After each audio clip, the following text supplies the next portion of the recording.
welcome to Haaretz Zoom on the maybe up-and-coming annexation of the West Bank. I am Hagar Shazaf.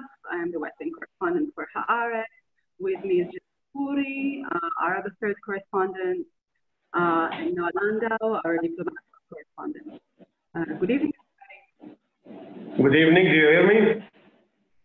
I hear you all right. Oh. Yes. Hi, Agal. Hi. Okay, so we are here tonight, and on this specific date, because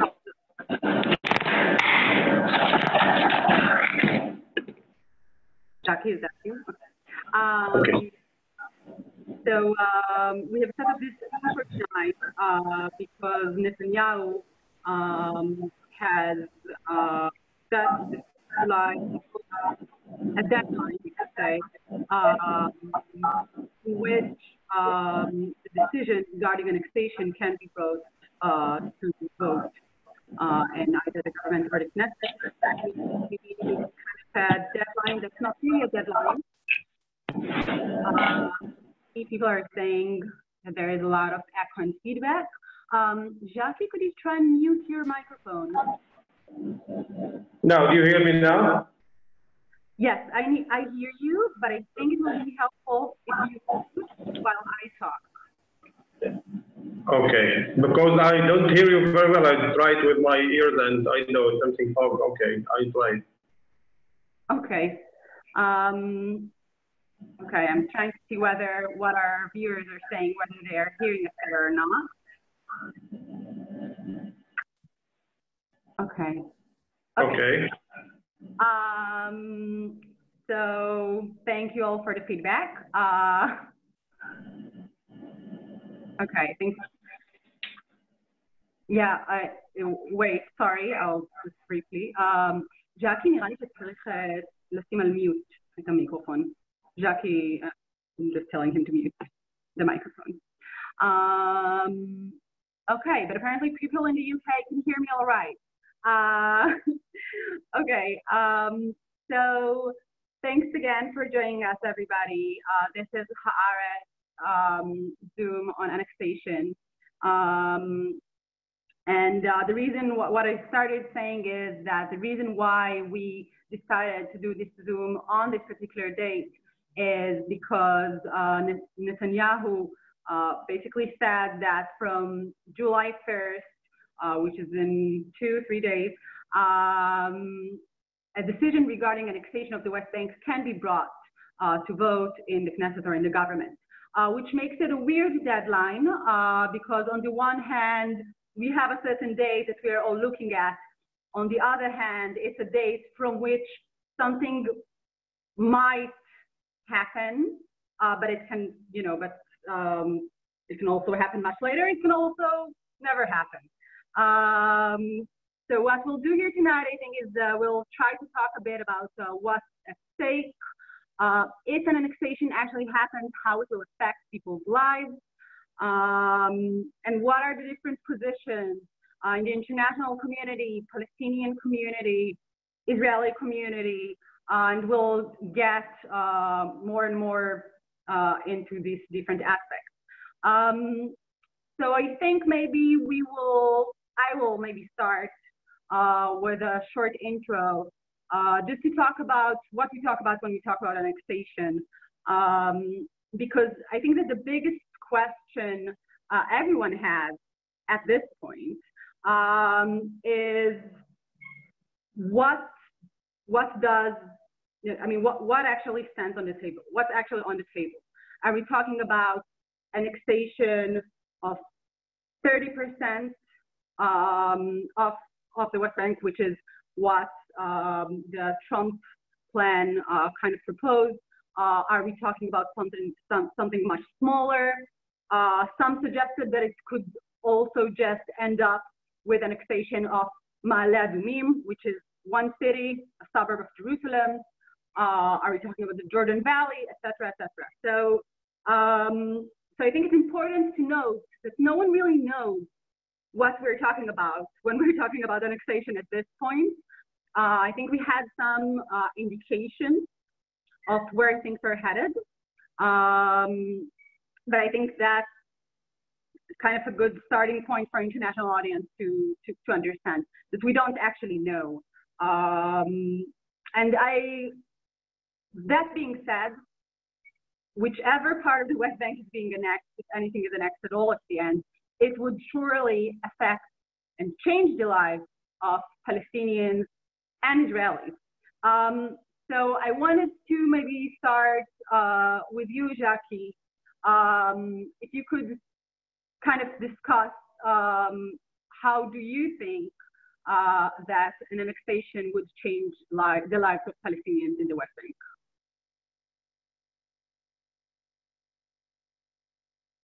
Jackie, you are muted now. You hear me now? Okay, thank you. Okay, thank you all, and I hope that I can explain myself very well in English, because, you know, for me, English is the third or maybe the fourth language. So I spoke in Arabic, in Hebrew, in English, and I try to translate myself and to explain what happened. I said that in the Palestinian Authority and also in the Palestinian people, they are very worried about what happened now, because I think it's the first after maybe 15 years they feel that they lose their this Palestinian state, and there's every Palestinian, if you ask from Jenin to Hebron, and even in the Palestinian Authority, in the government, they say if Israel goes for the annexation, it will not be a two-state solution. It will destroy the two-state solution. And this I think if Israel will go for this annexation, every Palestinian, even not the majority, the minority, that they think there's a hope for two-state solution, it's an end, because you can't build a state of Palestinian state with just 13 or 14 from the land of the West Bank. So they were very worried, but they think that maybe something will change in this week, or maybe in the next month, that because the Jordan, even the Jordan major rule in the resisting for the annexation, because they think that the Jordanians, also the Arab states, especially in the Gulf states, they can't make something in the White House, especially in this administration, Trump administration, that they can change the discuss in the Israeli cabinet. So I think I might just, thank you, Jackie. I might just add, I think that it's interesting going around the West Bank in recent months and talking to people about how they think that annexation might affect their lives. Because I think that, you know, there are two things, right, that we are talking about simultaneously maybe. There's the issue of Palestinian statehood and the two-state solution, and where would annexation put that? And then there's the question of how the daily lives of people will be changed if there's annexation. And I think, you know, I think, you know, 2 days ago, Benny Gantz, who is the Israeli defense minister, sorry, said that if Israel annexes land where there are Palestinians, then they would have equal rights. That is totally different than what we heard before from Netanyahu, and actually from what also exists in the Trump plan, because the Trump plan says that any Palestinian villages or cities that will be annexed, that will be, part of like a continuous Israeli territory, that the Palestinians there would basically not be Israeli citizens, but will remain under Palestinian, would be Palestinian subjects, I think. Yes, but Hagar, if the Palestinians know that this annexation will came for one state solution, maybe they think positive about this. Okay, we all the Palestinian and Israeli from the sea to the Jordan River will be the same people. It will be okay, maybe in the far, but they think that we'll go now for more and more apartheid, especially in the West Bank, and even in the people who will be in sea area. Because of that, and I think you know what is going now in the Jordan Valley, and not just for the sea, and the sea settlements, and even in the villages and towns, the Palestinian villages and towns. So they are looking now, especially what will happen in the Jordan Valley, but they are afraid that we go for a very difficult apartheid in the West Bank. So first of all, I'm just stopping quickly to say that we would love to get your questions as we chat among us about the different issues, because we are leaving some time at the end for readers' questions. So do send them along in the Zoom chat. So I think, I mean, obviously Palestinians are very skeptical, and because you do hear, I'm covering settlers. So you do hear settlers who are arguing, Palestinians all want Israeli citizenship, and and that's actually what they want, etc., etc. And I know that when I posed that as an option to Palestinians in the Jordan Valley, nobody believed, and I think Israel didn't give them any grounds to believe that that would actually be the case. That if there will be annexation, they will get citizenship. So, there has been some talk about it, but I think people are obviously, they don't believe in that. They do see what happened with East Jerusalem that was annexed, and obviously we know that most of them still don't vote for the Israeli government. Obviously, another, I think, major concern and thing that would be affected is, I think one of our viewers here mentioned it, is the issue of land. The fact that once and if the West Bank will be annexed, then seizing land would become easier. I think also the issue of making outposts legal, even if they were built on private Palestinian land, that would also actually become easier once Israel annexes the West Bank, because Palestinians there will no longer be in the status of a protected population in accordance to international law. I want to talk a bit about the international community. First I want to talk about the U.S. Administration.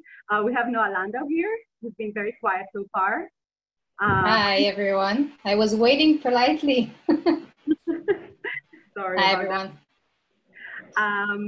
Noah, this week we have the American ambassador to Israel here, and we have Berkovich here, and we have seen Pompeo making a statement on the annexation saying Israeli sovereignty over the West Bank is a decision that Israel should decide, up to Israel.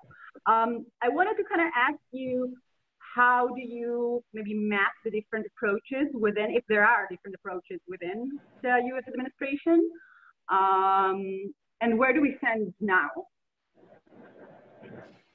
So good evening, everyone. I hope everyone is healthy and safe. Yes, it's interesting that people always want me to explain the American administration. I'm not sure anyone can really, explain what's going on. When you say explain, you mean that there's some kind of logic behind the scenes. So this is a question in itself. But it's no secret that there are differences between Ambassador Friedman and Jared Kushner. Avi Berkovich, who you mentioned, is the current envoy who replaced Jason Greenblatt. So it's no secret that Friedman has been a very enthusiastic supporter of the settlement movement, and that Jared Kushner seems to be more like the good cop to the Arab world, let's put it this way. So we've been hearing in the, it's been an American message for a while now that it's Israel's decision whether to annex or not. This is something we've been hearing for several months now. And of course, the US has a part here because if they intend to recognize whichever step Israel intends to make, then obviously they also have a part in this, but they still, especially Secretary Pompeo, they've been very specific about letting Israel decide on its own first before the US recognized anything. And as you mentioned, this week, because the conversations seem like they're currently stuck between Gantz and Netanyahu, maybe we'll talk about that a bit later, we have a delegation of Berkovich and also some personnel from the State Department here in Israel this week to discuss with Netanyahu and Gantz what is Israel trying to do? What does Israel want to do before they decide if they will recognize it? And I think it's also interesting to notice that Friedman was kind of like sent with chaperones this time. So if we saw in previous events that there were some, like you said, there are different opinions between Friedman and Kushner. This time, Friedman came to Israel with two babysitters. Maybe that also indicates something. Mm-hmm. And as long as we're with you, I also wanted to discuss what have been the responses so far from the international community, and did any of them surprise you? Was any of the responses more serious than you thought? In the international community? Yes. In general? I mean, we always get this question in Haaretz, why do you always report about everyone who's against annexation? Well, there hasn't been any response from the international community that supports annexation. That's maybe the first thing that, we should mention, that there were various, degrees of statements that are against it. Some are softer, some harsher, but we haven't seen anyone support it at all. So even, within the EU, when Netanyahu really likes to say that, to show that it's actually split and there is no consensus on Israel and Palestine, we are actually seeing pretty much of a consensus, even if some countries like Hungary are, less against it, but still pretty much of a consensus internationally. So I'm not sure we saw any surprises there. Mm-hmm. Hagar, it's important to say that, we're now talking about annexation, that it's, that they think that before annexation, everything is, especially the Palestinian people lived in a free state and there's no occupation. No, the situation is bad before annexation and will be more bad after annexation. But what is the more complicated issue that if we're talking now about what happened in Israel, we think that if there is no annexation, the Palestinians will get their liberty and their free state. It's not, it's very important to understand this, that if we're talking about annexation, it's just how to rule how to say it, the Palestinian state that's 25 years from Oslo, Oslo until now. They're just talking about a Palestinian state, and now they're talking about annexation. And if we don't have annexation, that doesn't mean that we have a Palestinian state. We go back to, especially to talk another time about negotiation between the Israelis and the Palestinians. There's no way to see now that there is any negotiation between the Israeli and Netanyahu's government and the Palestinian government. And because of that, just if we don't have any annexation, it doesn't mean that the Palestinians they get their free state. We just be where we before 10 years and 15 years away. Yeah, I think actually that's a really important point also for people maybe to understand, because when we're talking about the different scenarios of what would happen, right? Because once again, we don't know whether, 30% of the West Bank will be annexed, or the Jordan Valley, or Gush Etzion, or we don't know that at all. But when we're talking about, for example, even if, 30% will be annexed, what will happen with the rest that won't be annexed? It will just stay the same. No one's talking about, a Palestinian state being established on the territories that won't be annexed the next day, right? We all know that. So yeah, I think that's a very, very good point that we kind of tend to forget. But I also wanted to ask you, Jackie, because we've spoken about responses from the international community. And I want to ask you about the responses of the Palestinian Authority so far. What have we seen? What other things we might see in the coming days? I think that Palestinian Authority, I don't know why, but in this week we think that the Palestinian Authority, especially Abu Mazen, gets a message.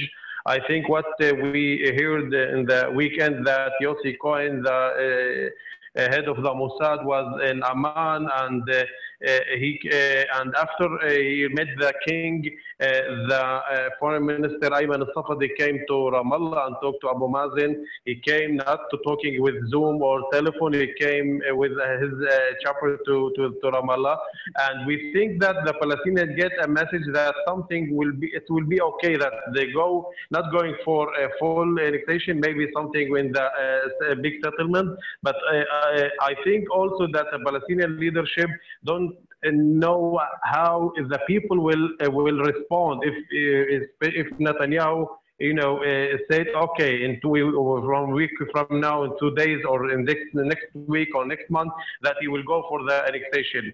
And if you I go to Ramallah, go to Jenin, to Shechem, to Hebron, you don't see that the people is talking about this. They are very talking about their salaries. They're talking about what will be in the economic issues and not what will come, because they think that they don't believe anyone, not the Israelis, not the Trump administration, and also they have a problem with their leadership. Where are we going now? And what happened now between the Fatah and Hamas, the West Bank and the Gaza Strip, I think it's also explain what we see, that the Palestinians now look like naive for all the situation. Mm-hmm. I think also maybe for our viewers who are not so much up to date. Yeah. So I think that the most serious thing that the Palestinian Authority has done so far as a response to this, the conversations about annexation, was to seize security coordination with Israel, which is, if our viewers don't know, and Jackie, you're very welcome to correct me if I'm not defining it accurately. But since the Oslo Accord, Israel and the Palestinian Authority have been coordinating when it comes to security, and also when it comes to civil matters. So, for example, if Israel goes to make arrests in Ramallah in the middle of the night, it would let the Palestinian Authority know ahead. And, if settlers go into a tomb, a holy tomb in Nablus, then Israel would coordinate it ahead with the Palestinian Authority. So stopping the security coordination is actually a pretty big threat for Israel, because Israel relies on the Palestinian Authority, although that's something that Israel doesn't like to admit. It relies on the Palestinian Authority for a lot of these things. But another thing that, I don't know if it's it might be an intended side effect, is that the Palestinian Authority refused to take the tax revenues from Israel, which means it doesn't have money to pay for its government workers, which is I think it's the biggest sector in the West Bank, isn't it? Mm-hmm. Yes, but all the Oslo agreement is coordination between Israel and the Palestinian Authority. Without coordination, even the security coordination, what the senior Palestinian told me, that if without coordination, we don't have a Palestinian Authority. They can going for to cut the contact for 2 weeks, for months, 2 months, but I think they can't stay in this situation for a long time. Because of that,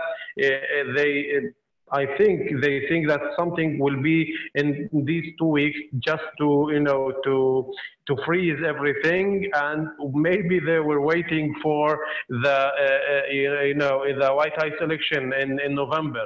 How to say me? We waiting for Obama's in 2008, and now we are waiting for Biden into 2020. So this is what happened until now, because they don't have tools to pressure in Israel. Abu Mazen, they don't want violence. He can't go for to big issues like what happened in October 2000, and they think that just to go out and what we see in the Jordan Valley before I think the last week, this is the maximum until now that they can say. But how to one of the Palestinian of the Fatah members told me, maybe the Palestinian people will surprise us. They don't wait for their leadership. They go out to make something if they feel that the pressure will be more and more, even in the economic issues and the security issues. Mm-hmm. Yeah, I think that it's interesting to think of how certain steps that the Palestinian Authority is doing to pressure Israel might have consequences for them as well. Because again, when you don't have money to pay salaries to people, then people are mad, obviously. And as you've mentioned before, the reason why I asked this question was that you mentioned before that people are more concerned with just daily life, everyday issues like getting paid. And that's one thing that we can see going forward. Just to maybe a last point about the Palestinian Authority and security coordination, etc.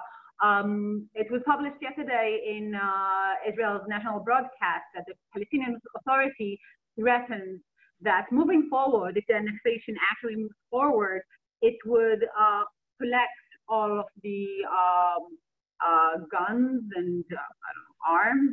No, I know. I think they said it's not, just they said it's wrong. It's fake news. Oh, it's denied. Okay.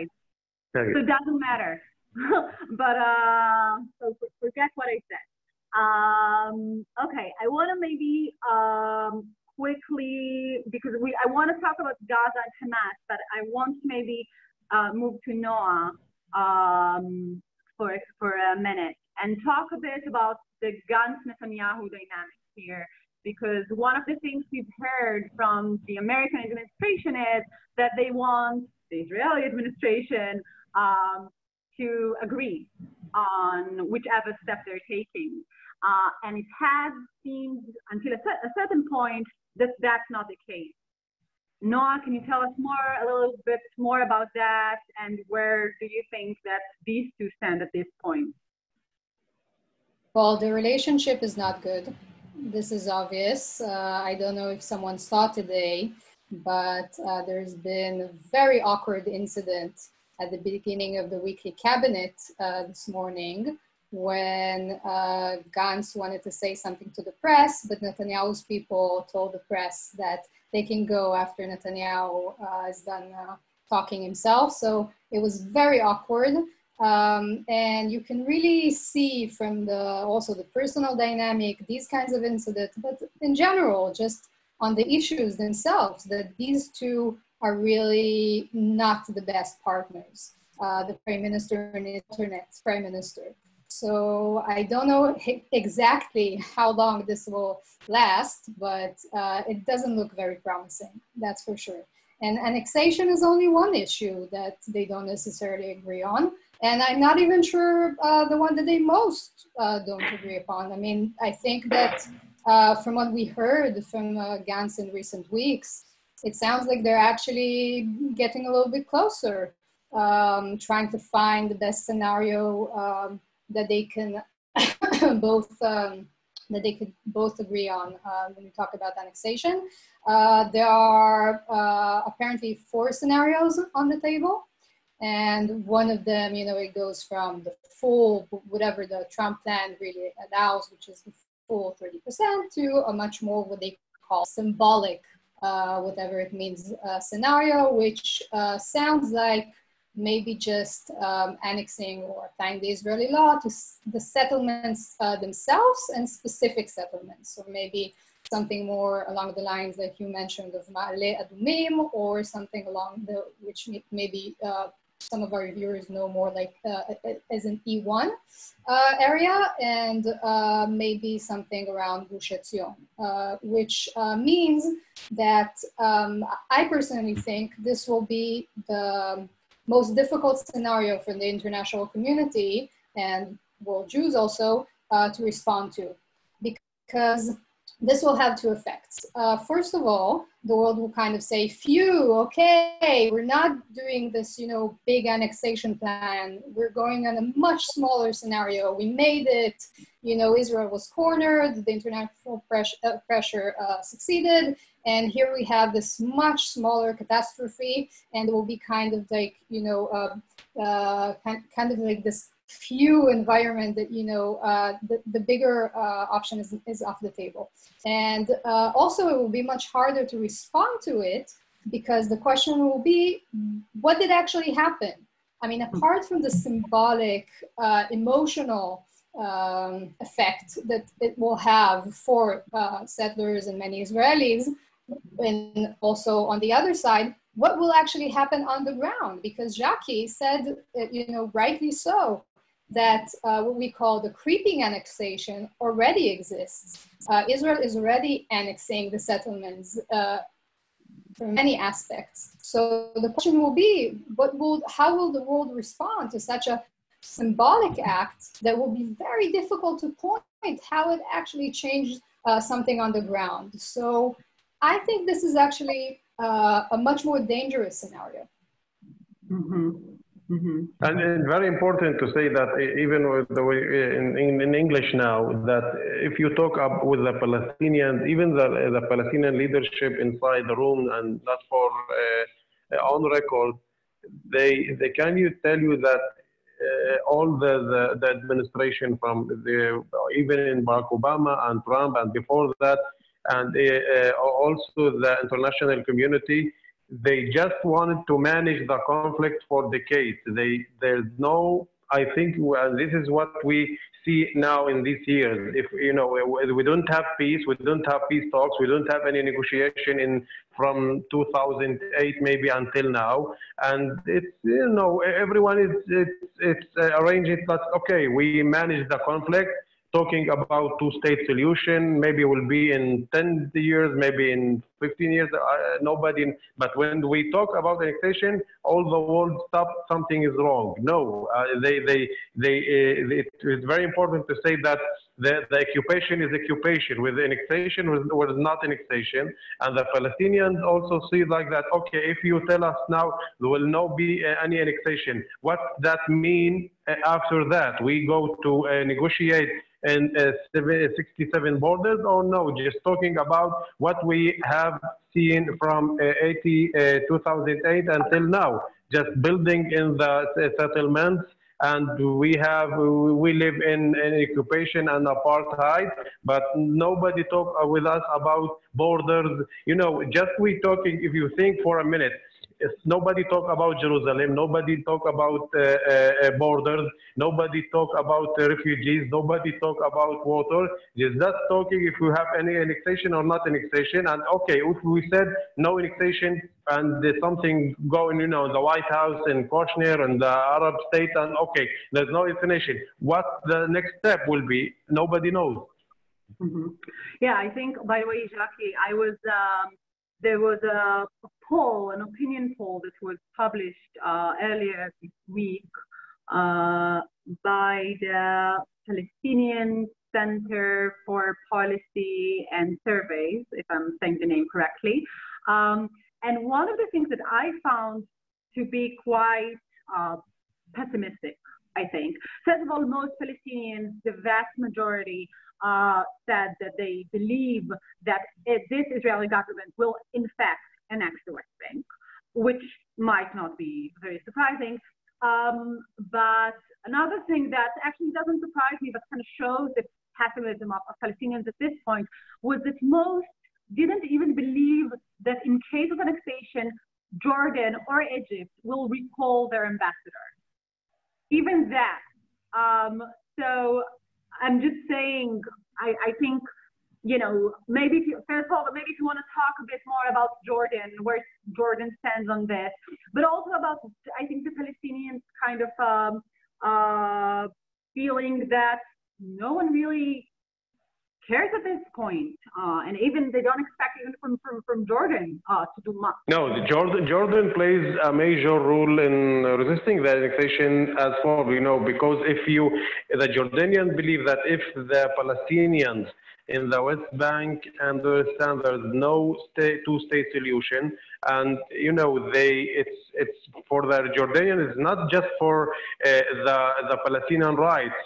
I think it's high security and national security, and they are talking about if there's no two-state solution, they will go for, the Palestinians in the West Bank go for Jordan, and they're talking about alternate homeland for the Palestinians in Jordan, and for the king and all the government there it's very difficult, and I think it's more pressure than anything that they think about it in 10 years.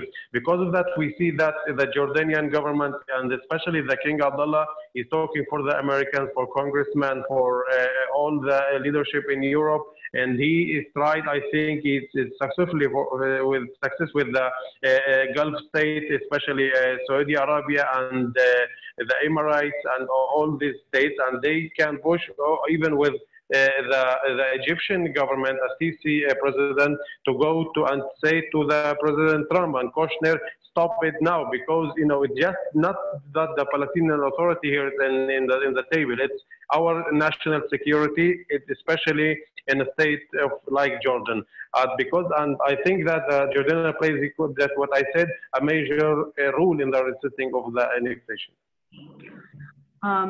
Okay, I just want to stop for a minute and say hello to everyone who joined us in the meantime. I know some are watching us on Facebook Live, some on Zoom. If you're both watching on Facebook Live, join our Zoom, it's better. And you can ask us questions on the chat. And yes, I'm seeing all of your amazing questions, and we will get to that in about 5 minutes. So I just want to talk a bit about the right-wing opposition to Trump's deal of the century, which I want to talk about because that's what I cover. So I don't know how well informed our audience on this regard is, but actually one of the opposition voices to the deal of the century has been the settler movement. Now, obviously, when we're talking about settlers, very often we are kind of talking about them as if they're one group. They're not one group. There are many voices, many different interests in there.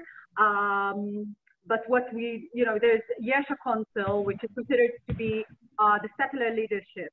And their position has been we are obviously for annexation, but we won't agree to the Trump plan. And the main reasons are, first of all, we just don't agree in general to a Palestinian state. And I think that's a point worth maybe talking about for just one moment, because I think their big opposition to just the fact that the Trump plan is mentioning the Palestinian state has to do with the fact that no one has been speaking about the Palestinian state for about 5 years now, I think, more or less.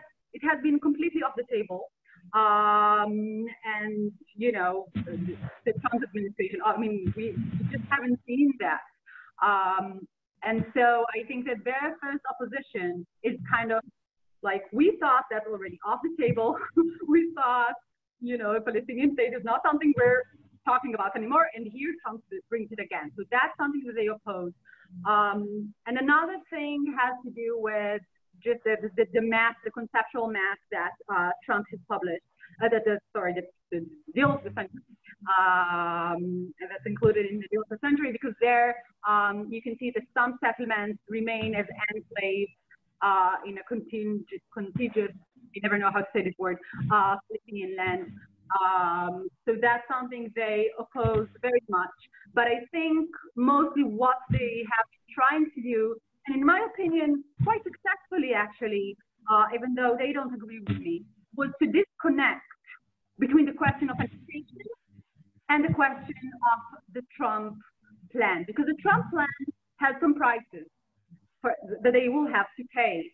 You know, if you're a person who believes that all of the West Bank, in this scenario, you would be calling it Judean area, belongs to the Jewish people, then you don't want to pay any tax.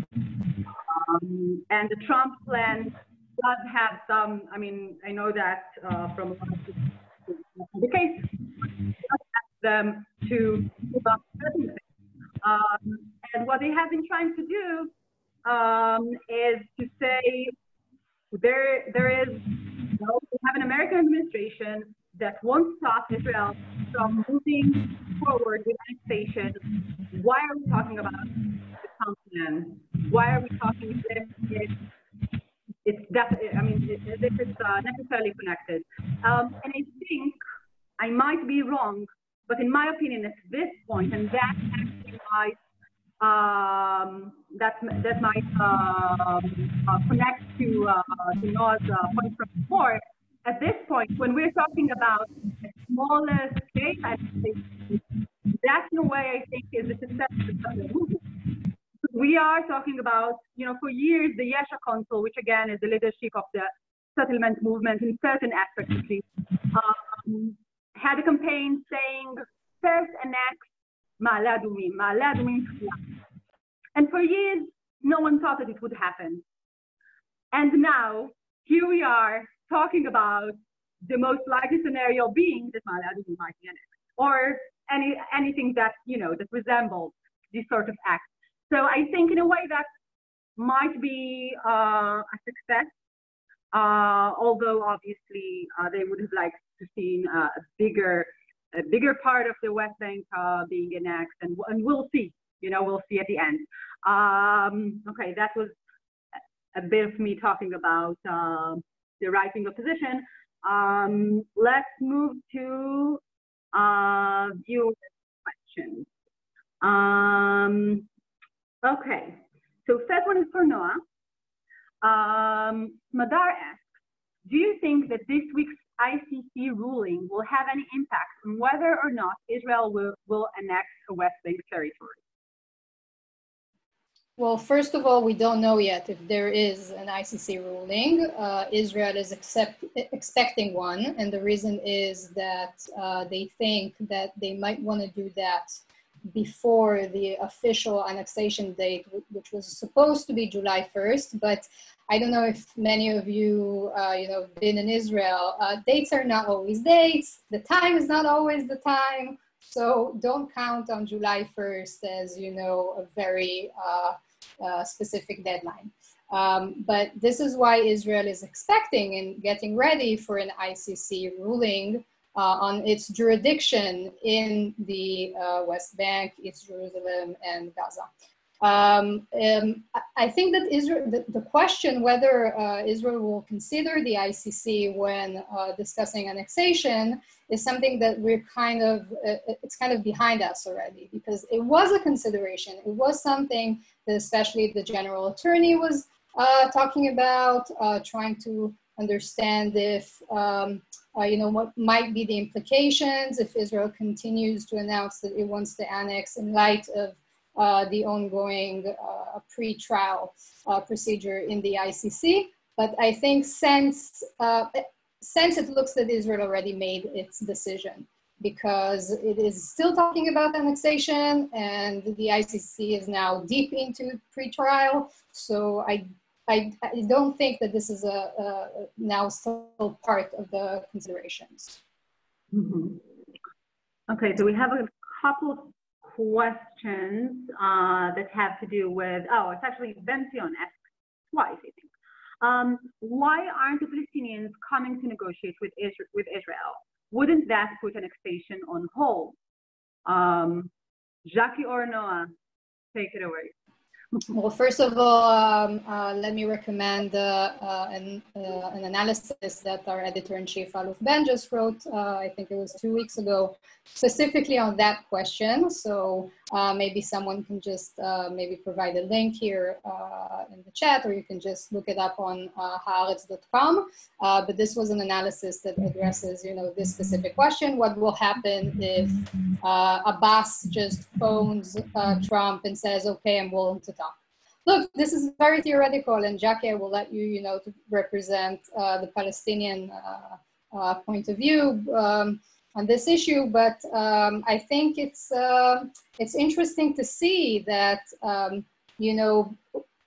there's actually a subtext to that question when I think when Israelis talk about that, because everyone knows that when Netanyahu says that he's willing to negotiate, he's not really willing to negotiate. But it's a good tactic, right? This is politics. He says he's willing to negotiate so that he could annex, and it doesn't cost anything to say, "Fine, I'm willing to talk." So everyone's asking, why wouldn't the Palestinians do the same? They can just come and say, "Okay, we're willing to talk," without really meaning it. And I think that this is part of the subtext when you ask that question. Jackie, do you want to respond about why aren't Palestinians willing to start negotiation based on the Trump plan? Okay, what I say, the Palestinians said that we are going to negotiate from, I think, in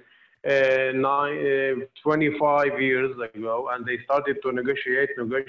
They go with Rabin, with Barak, with Netanyahu, with Olmert, with Sharon. They negotiate with everyone, and all the American presidents from Clinton to Bush to Obama, they said, okay, we go to negotiate, we do not have anything. Now they don't trust this administration, especially Trump administration. They say, okay, what I see, what I heard from them, they told us, okay, we can call now the White House and we say, okay, stop the annexation, and we came to the negotiate. For what we negotiate, there's nobody talk to us with 67 borders. Nobody want to talk us about Jerusalem. No one to talk us about refugees. So we came to negotiate, and no one to want to say that we stop the settlements in the West Bank. So you can go for negotiate. We stop the annexation as an issue, but what happened every day in the West Bank, in East Jerusalem, and every day, even in the Jordan Valley, that didn't mean that somebody, even in the White House and also in Israel, want the meaning for to get any how to say it, to go for the borders, especially the borders. What Mohammed Ishtaya, I think, he told us in, I think, before 3 years, let's go for the borders. Let me know as a government, a Palestinian government, what are my borders? And when we know where is our borders, we can talk about all the issues. But what the Israeli government, they don't say, you don't hear from them anytime what are your borders. Now, in the Trump plan, they're talking about some borders that give the Palestinian not state, it's just like you know, a Swiss cheese state, and we can't say yes for that.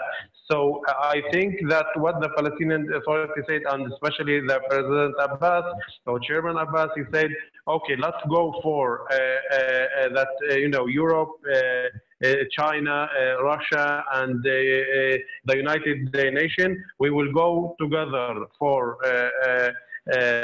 you know, how to say it. بعيدة تمر Hagar. Like a conference? Okay, conference for you know, international conference, and just we say no for the just for the U.S. You know, relationship, because we can't trust this administration. I don't know that if they go for the Biden administration in the 6 months, something will change. But they can't go now for calling the White House and say, okay, let's stop and we can talk about what Trump discussions about his plan, the peace plan that for the Palestinians it's a very bad plan. Mm-hmm. Maybe I will just mention that one of the current strategies of you and the UN as well is to try and push for that kind of an conference that will involve the quartet. If someone remembers that there used to be such a group involved in Middle East peace process, and the UN and the EU are trying to push Russia and the US with Egypt, Palestinians able try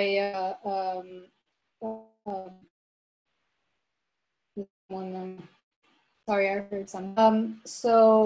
Trying to initiate this international conference to bring the Palestinians back into the picture, and maybe to try and delay as much as possible the actual annexation, if such an international conference can take place. Doesn't look very optimistic, because the EU can't sit with Russia alone, the US won't sit with it alone, the Palestinians won't sit with the US alone. So it's a very complicated. Thank you. We'll move on to a question from Michael, who's asking how is the Israeli public divided in their views about annexation? And would war over annexation with any of Israel's neighbors change this view? I think it's easier to answer on the first question than the second, because we are no prophets. So I actually just saw that there was a poll that was published this evening about Israeli approaches towards annexation on channel 12, sorry, which said that 46% of the respondents said that they oppose the Trump plan or the Trump map. That might be, you know, the map that says which parts will be annexed. And 34 said that they oppose it, and 20% said they don't know. I think, you know, Agar, I'm not sure if I really believe all these polls at all. You know, it really depends on what you actually ask people. And I saw so many polls in recent weeks, you know, saying this and the opposite. But I can tell you that it's interesting to see that from an Israeli point of view, the right wing and the left wing, or the center left, are divided in a very interesting way. So in the right wing, as you know, you spoke about the settlers, it's very interesting to see that you have, you know, part of the right center wing supporting annexation, whether it's because they support Netanyahu no matter what he does, which is also interesting. They don't really care that much about annexation, but it's his plan, so they support him. And those who, you know, ideologically they support annexation, and then the ones that are more to the right that actually say, you know, the annexation is, the plan is not good enough for us because it's only part of the land. Mm-hmm. we want, the greater Israel, as it's called. And it's also not worth it to have the annexation plan if we need to recognize, even on principle, that there will be a Palestinian state someday. So even that, even on principle, that's not worth it. And then on the left, you see also an interesting phenomenon where you have the left center in Israel, kind of like opposing annexation because it's bad for Israel as a Jewish country. We want to keep the Jewish identity within Israel's borders, so we need to separate from the Palestinians. They try, whether it used to be a tactic to kind of like bring in the more center-right to the fight, but now, it's a claim in itself. We want to separate from the Palestinians, not because, we want them to have their own state, but just because we want to guard our own Jewish identity within our borders. And then you have the lefter, of that. You have people who are saying, well, actually, annexation is already happening. Occupation is annexation, and that's what we need to fight. So that's kind of like the four very large, broadly speaking, these are the four Israeli camps that I see. Mm-hmm. Yeah, I think also, what I kind of feel that I see the most is just people don't really care. People, aside from, the right, the settlers who are campaigning and, obviously left-wingers who are protesting, but these are not a lot of people.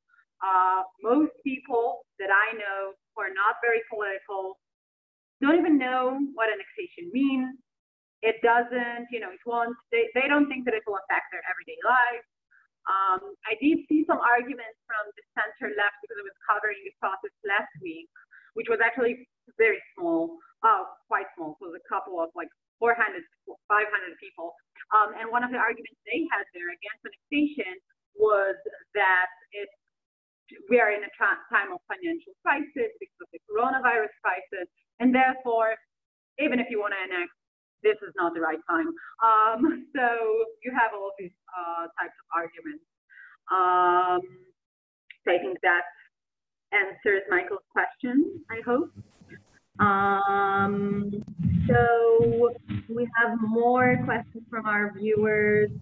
Okay. How would the possibility of a Biden presidency change the calculus for annexation? And actually, I think maybe that kind of connects to another question of Julie, who asked, why is this happening now? Anyone wants to talk about how Biden presidency would change things, possibly? Well, just like the polls on annexations, I'm not, for those of us who survived as journalists, Brexit and the first presidency of Donald Trump, I don't know if there will be a second, it's very hard to talk about, prophecies, and I think journalists really shouldn't.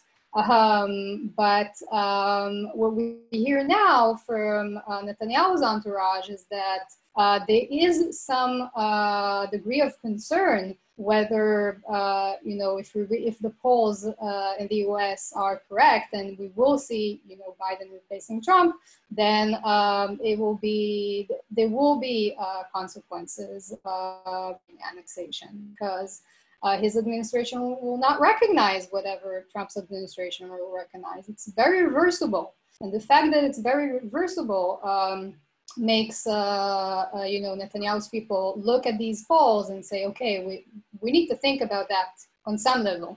So some say, this actually only makes him want to do this, sooner and more of it, because let's grab whatever we can when we have Trump in the White House.